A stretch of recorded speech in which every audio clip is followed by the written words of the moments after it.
Welcome back दोस्तों। अगर आपने डायरेक्ट मार्केटिंग यूरेका फोर्स में कभी काम किया हो या आप काम करना चाहते हैं तो मैं आपको बताना चाहता हूं कि उनकी रोज़ सुबह एक मीटिंग होती है जिसमें वो लोग इकट्ठा होते हैं किसी एक पर्टिकुलर जगह पे। उस जगह से वो लोग सब अलग अलग होते हैं।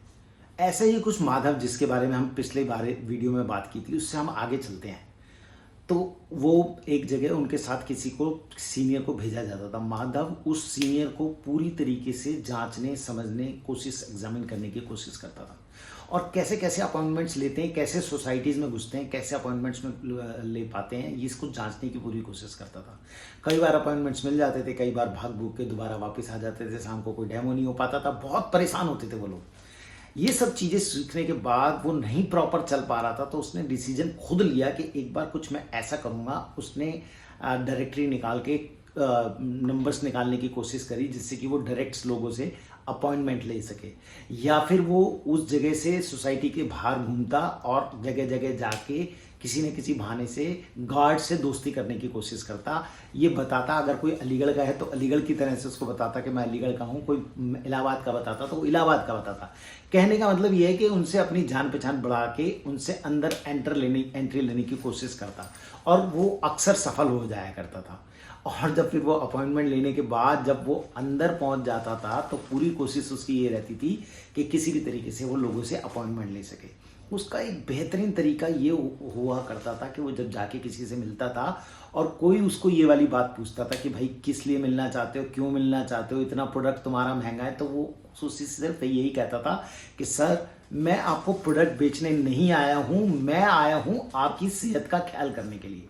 अगर आप मुझे मौका देंगे, अभी तो मैं अपना प्रोडक्ट लेके नहीं आया हूँ। फिर वो जब जैसे ही वो प्रोडक्ट बोलता था तो सामने वाला उसको सोचता था कि कोई सामान बेचने आया और उसको डांटता था कि क्यों आए हो, कैसे आए हो, किसने बुलाया है, तुम्हें अंदर किसने आने दिया। यही सब बातें कह के उसको भगाने की कोशिश करता था। लेकिन वो बहुत ही अच्छे तरीके से पहले कस्टमर को शांत करता था, उसकी बातों को सुनता था और समझने की कोशिश, समझाते हुए उसको बताता था कि सर देखिए, मैं आपको कोई प्रोडक्ट बेचने नहीं आया हूँ, मैं एक ऐसा डॉक्टर हूँ जो आपकी सेहत, आपके परिवार की सेहत को आपको पूरी तरह से सुरक्षित करने आया हूं। अगर आप मुझे मौका देंगे शाम को मिलने का तो शायद हम इस पर डिस्कस करें। अगर आपको पसंद नहीं आए तो आप मुझे चाय मत पिलाइएगा, पानी मत पिलाइएगा, लेकिन एक बार मेरा निवेदन है, मिलके बात तो करिए, मेरी रिक्वेस्ट है। बहुत ज्यादा इस तरीके से मौके का फायदा उठा के वो अपॉइंटमेंट्स ले लेता था।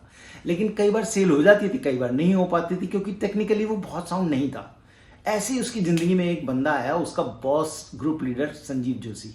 संजीव जोशी का काम करने का तरीका बहुत विशेष था। वो अलग अलग तरीके से अपनी सेल्स को अंजाम दे देते थे। उन्होंने सीखना शुरू किया संजीव जोशी से, अपने बहुत अच्छे रिश्ते मधुर किए, उनको एग्जामिन करना शुरू किया, उनको देखना शुरू किया, उनको समझना शुरू किया, उनकी बोलचाल को समझना शुरू किया, वो काम कैसे करते हैं, कैसे अंडरस्टैंड। जरूरी नहीं है दोस्तों कि सेल्स आपको हाथ पकड़ के सिखाई जाए, नहीं, सीखनी आपको ही पड़ती है। जैसे एकलव्य ने द्रोणाचार्य से सीखी, वो सिर्फ देख देख के, समझ समझ के सीख रहे थे और एक महान योद्धा के रूप में सामने आए। अगर उनका अंगूठा नहीं द्रोणाचार्य जी ने कभी कटवाया होता तो वो अर्जुन से भी बड़े धनुर्धर थे। ये आपकी कैपेबिलिटी के ऊपर डिपेंड करता है कि आप सीखने की कितनी इच्छा रखते हैं, कितना समझना चाहते हैं, कितना जानना चाहते हैं, कितना आगे बढ़ना चाहते हैं, अपनी इनकम को कितना बढ़ाना चाहते हैं, अपनी ग्रोथ को कैसा चाहते हैं, आपकी लाइफ को कैसा चाहते हैं, आपका भविष्य कैसा चाहते हैं, दुनिया में कितने ग्रेड पे आप आना चाहते हैं, अपनी सामाजिक व्यापारिक स्थिति को कैसा देखते हो, ये सिर्फ, और पारिवारिक स्थिति को भी, आर्थिक को कैसी बनाना चाहते हो। अगर आप उसको सीखना चाहते हो तो ये बात ऐसे ही साबित होती है। हाथ पकड़ के कभी सेल्स नहीं सिखाई जाती। ऐसे ही माधव ने अपने बॉस को और उनके भी बॉसेस के पास बिना बात के कोई ना कोई क्वेरी लेके बैठने का प्रयास करते थे और जब वो बैठने का प्रयास करते थे तो कुछ सीखते थे। इससे माधव की कैपेबिलिटीज बढ़नी शुरू हुई।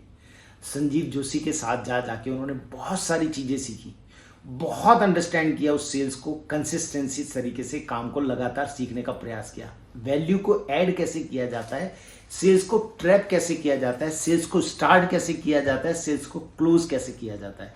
हाँ, वो बहुत तैयार थे। और वो अपॉइंटमेंट लेके जब जाते थे डेमो देने के लिए तो वो डॉक्टर बन के जाते थे, ना कि सेल्स पर्सन। ऐसी एक स्टोरी बताता हूँ आपको। वो मिलने गए जब एक लेडी से, तो उनके घर में परिवार में सभी सदस्य मौजूद थे। उन्होंने कहा मैम ये मेरा प्रोडक्ट है वैक्यूम क्लीनर और इससे आप पूरे घर की सफाई बहुत ज़्यादा अच्छे से कर पाते हैं।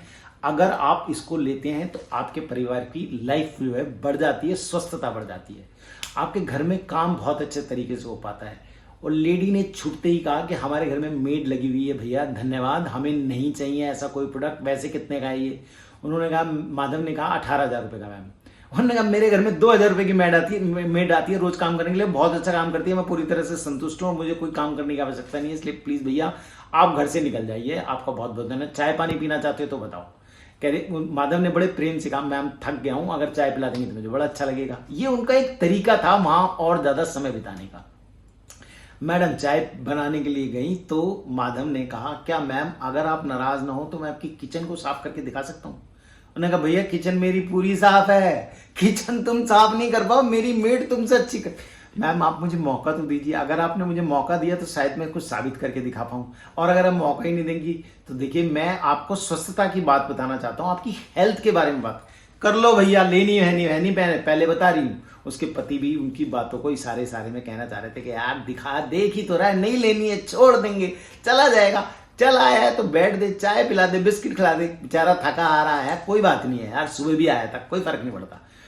माधव ने वैक्यूम क्लीनर उठाया और सीधे सीधे पर्दे पे जैसे ही, रसोई के पर्दे पे जैसे ही चलाया तो बहुत सारी धूल निकल के आ गई। और धूल दिखा के उसने जब मैडम को दिखाया था क्या ये साफ हो पाता है, सोफों को साफ करके दिखाया, चादर को साफ करके दिखाया, तो मैडम हिल गई कि ये तो कभी हमारी सफाई नहीं हो पाती। उसने कहा मैम आप इस बात को जांचिए, घर में अगर धूल होती है तो आपके लंग्स पे असर पड़ता है। बेटी की तरफ, उसकी बेटी की तरफ इशारा करते हुए बताया कि ये इतनी छोटी है, अगर इसके, आप नाराज मत होइएगा जो मैं कहने वाला हूं, अगर लंग्स बच्चों के इतने कोमल होते हैं, अगर अभी इसको ये हो गई तो खांसी जुकाम बुखार आगे भविष्य में कैसे इसका जीवन अच्छा होगा।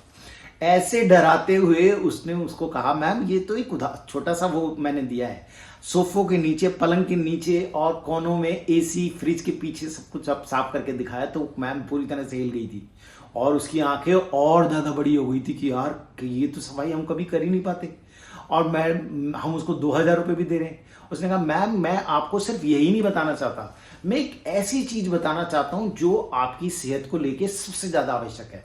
सफाई कहते हैं, अगर सफाई घर में अच्छी है तो हम सारे स्वस्थ हैं, क्योंकि डॉक्टर तभी हमारे घर में घुसता है, बीमारियां घर में हमारे तभी घुसती हैं जब हम स्वस्थ सफाई नहीं रखते हैं। उसने फ्रिज को खोला और फ्रिज की बेल्ट को उठा के जैसे ही उसने वैक्यूम क्लीनर को चलाया तो वहां बहुत सारे कॉकरोचेस थे, क्योंकि अक्सर आपने नोट किया होगा फ्रिज अगर आप रखते हैं और उसको सफाई आमतौर पे हम लोग अच्छे से नहीं कर पाते हैं तो वहां पे कीड़े, छोटे छोटे कॉकरोचेस हो जाते हैं। और जैसे ही माधव ने उनको दिखाया तो मैम बहुत बुरी तरह से हिल गई थी और उसको लगा कि यार ये तो मेरे बहुत काम की चीज है। माधव ने बताया मैम 12,000 रुपये आप साल के देते हो उसको, और ये 1.5 साल में आपका पूरा क्लियर हो जाता है अगर आप मेड को हटा के इससे काम करते हो। भैया करेगा कौन इस काम को, मेरे बस की नहीं है और इनके बस की, ये तो कभी नहीं करेंगे, बेटी मेरी छोटी है, मेरे को नहीं लेनी है। मैम आप अपनी सफाई से ज्यादा क्या आपको लगता है कि ये सब कुछ आपको कर लेना चाहिए? ठीक है मैम, अगर आपको लगता है तो मैं आपको चाय की भी मुझे आवश्यकता नहीं है, थैंक यू, मुझे अच्छा लगा मगर आपके साथ घर में मिलकर, आप लोग बहुत मिलनसार हैं। उसके पति ने ये वाली बात सुनकर उसको कहा कि यार ये वाली बात, वो कीड़ों की बात, कॉकरोचेस की बात जब उन्हें लगी और अपनी बच्ची की तरफ उसको माधव ने इशारा किया कि बेटा आप ठीक रहते हो ना, बड़े प्यार से हिलाते हुए, उसको पुचकारते हुए, प्रेम से उसकी तरफ देखते हुए बोला, तो दोनों माँ बाप एक दूसरे की शक्ल देखते हुए बोले कि भैया पैसे सही लगा लो तो हम इसको लेने में इंटरेस्टेड हैं। उन्होंने कहा सर मैं आपको मशीन देने आया हूँ, मैं एक ऐसा प्रोडक्ट देने आया हूँ जो आपकी सेहत के लिए सबसे ज़्यादा ज़रूरी है। मैं आपको प्रोडक्ट इनफैक्ट नहीं बेचने आया हूँ, मैं बेचने आया हूँ एक ऐसा प्रोडक्ट जो आपकी लाइफ को सिक्योर करता है, जो बढ़ाता है आपकी लाइफ अच्छी, मतलब आपकी 18,000 रुपये सर आपकी सेहत से ज़्यादा, आपकी फैमिली की सेहत से ज़्यादा तो कहीं नहीं है। और फिर हमारा सर सिस्टम है, हम लोग डिस्काउंट नहीं देते। हाँ, लेकिन मैं आपसे पर्सनल लेवल पे ये कह सकता हूं कि अगर आपके पड़ोसी या आपके जानने वालों ने किसी ने लिया तो मैं आपको 500 रुपए का डिस्काउंट अपनी तरफ से दूंगा, सिर्फ 500 रुपए।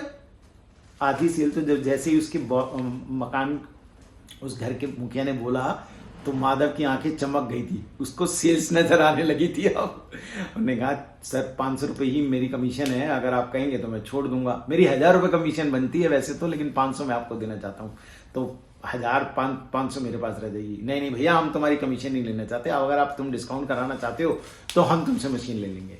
उन्होंने कहा सर ये पॉसिबल है नहीं, सिस्टम है कंपनी का, तो लेकिन आपकी सेहत से ज़्यादा सर 18,000 रुपये कुछ नहीं है। तो पति ने और माधव ने इशारा किया कि सर ये काम तो आप भी कर सकते हैं, अगर कभी आपको संडे मंडे में कुछ लगे तो। पत्नी ने जब ये वाली बात सुनी कि पति को ये अप्रोच इस तरीके से कर रहे हैं, तो पत्नी मुस्कुराई और कहने लगी कि पेमेंट करो इनको, क्योंकि ये मशीन वाकई में हमारी सेहत के लिए, हमारे परिवार के लिए अच्छी है। सोफे ना तो कभी शकुंतला साफ करती है, ना पर्दे साफ करती है, ना फ्रिज साफ करती है, ना ही कुछ और करती है। वो तो आती है, झाड़ू पोंछा करती है, बर्तन मांजती है, उठा के निकल लेती है आधे घंटे में। मुझे मेरे बच्ची की चिंता है, अगर इसकी लंग्स को कुछ हो गया।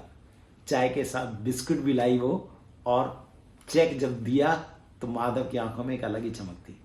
दोस्तों, कुछ अगर आप भी ऐसी कंसिस्टेंसी लेवल पे ऐड वैल्यू करके, कभी डरा के, कभी प्रेम से, कभी इस तरीके से काम करते हैं, तो जीत आपकी होगी। अगली बार हम दोबारा मिलेंगे एक नए टॉपिक के साथ, और मुझे विश्वास है कि मैं आपको, अगर आपको सही लग रहा है कि मैं सही बता पा रहा हूं, तो सब्सक्राइब कीजिए, लाइक कीजिए, और अपने दोस्तों को भी शेयर कीजिए। मुझे जब भी बहुत बोलना था, लेकिन बड़ा एपिसोड हो जाएगा, बड़ा वीडियो हो जाएगा, इसलिए मैं कहता हूं कि शेयर कीजिए, और दोबारा मिलते हैं, लाइक करिए। Thank you very much.